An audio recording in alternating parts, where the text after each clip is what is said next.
the one thing that stood out to me was realizing that sometimes when you're in a cocoon season and you're transitioning and you know that you're transitioning and you're presented with an option, the scary option, which is the unknown, which is the risk, or the option of leaning into what's familiar and then maybe repeating a pattern.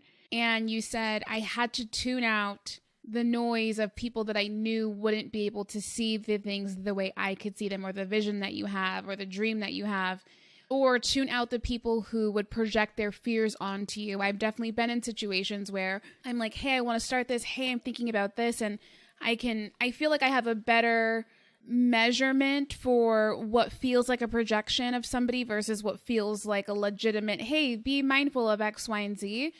And when I didn't have those things, I felt like I was allowing people to tune my own dial, right? Or like give me a compass with their own direction, as opposed to allowing yourself to be like the guiding light, which is, if there's anything anyone takes away from this whole podcast, that is huge, because it's something that you don't intuitively notice because you're just having conversations with somebody, right? And then their fears are being projected onto you and you're like, you know what, you're right, I shouldn't do that.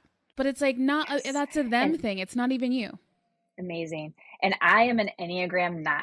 So that I am even more receptive. I am very receptive to other people's opinions and feedback. And I'm so open and collecting all that all the time. And so that can be very, it can lead me in the wrong direction, or I can doubt, I can question myself and what I really want and what I believe. So that openness can be an asset, but it can also overwhelm me and make me doubt what I know and what I really need to do. So that is something I've also learned more recently about myself. It never ends. Once you start this process and you know, to get to the next version of yourself, you have to keep growing, because you're not going to be able to be and do things the way you did before to get what you want next in life.